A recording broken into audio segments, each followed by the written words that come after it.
Hello, all of you. I hope you are all safe in your home. Your studies are going well. So, today we will recapitulate some lessons from our earlier classes. Today, our recapitulation portion will be gender. So, what do you mean by gender? Gender is the quality of a noun or a pronoun that classifies it into masculine, feminine, common, or neuter gender.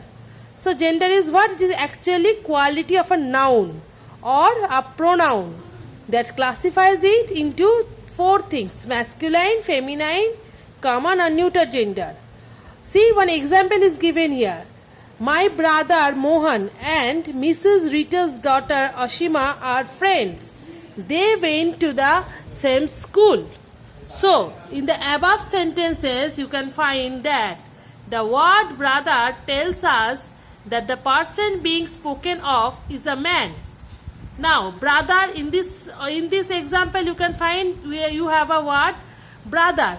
So, this word brother, this brother tells us that the person being spoken of is actually a man. Next, you can find in the sentence, I have put an underline, that is daughter, Mrs. Rita's daughter. So, the word daughter tells us that the person being spoken of is a woman. Next, you can find, next I have underlined friends. Friends tells us that the person being spoken of can either be female or male. So, friends is actually a common gender, because friends denotes that the person whom they have been spoken about are either male or female. Next, school. You can get another thing I have underlined, that is school. Schools tells us that the noun is an inanimate thing and is neither a female nor a male. So school is inanimate, means which is not animate, which doesn't have life in it, and it is neither male nor female. So it is actually denoting a neuter gender. Thus, just by looking at these words, we know whether the person is a female or male. It is a class name that can refer to both male or female persons. It is a non-living or living thing. So, from gender, we can have all these points. That is, the person is a female or male. Next point we can have it, that is, it is a class name that can refer to male and female persons. It is can be a non-living thing or living thing. So, by reading the definitions of gender or seeing an example, you can point out all these things. Now, my dear students, today we will go to in our new lessons, that is definite article. In my earlier classes, I have already discussed with you about indefinite articles. You have learned about the definition of article and indefinite articles. Now, today we will go and learn about definite articles. What do you mean by definite article? The is the definite article which indicates a particular object, thing, or person. The word the, the, it's actually known as definite article because it indicates a particular object, thing, or person. For example, you can see the book that you gave me was interesting. Here, the speaker is talking about the particular book that was given to him or her, and this is indicated by the word the placed before the noun book.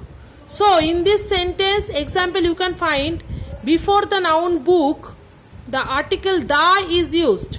Why it is used? Because the speaker is talking about the particular book that was given to him or her, and this is indicated by the placed before the noun book. So, the is a definite article which actually indicates a particular object, thing, or person. Now, there are some features of indefinite articles. Number 1, the definite article the indicates a particular thing, object, or person. So, definite article the indicates actually a particular thing, object, or person.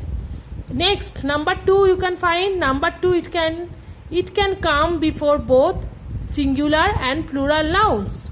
This is another feature of definite article, that it can come before both the singular and plural nouns. So what, I repeat once again, what is the definite article? That the is considered as definite article because it indicates a particular object, thing or person. In the example you can see here, the book that you gave me was interesting. Here the speaker is talking about the particular book that was given to him or her, and thus this is indicated by the placed before the noun book. And there are some special features of definite articles, that is, the definite article the indicates a particular thing, object or person, and number 2, it can come before both singular and plural nouns. So students, in the new section of our class, today we have learnt about definite article. Already you have learnt about the definition of article and indefinite article. Today we have learnt about definite article.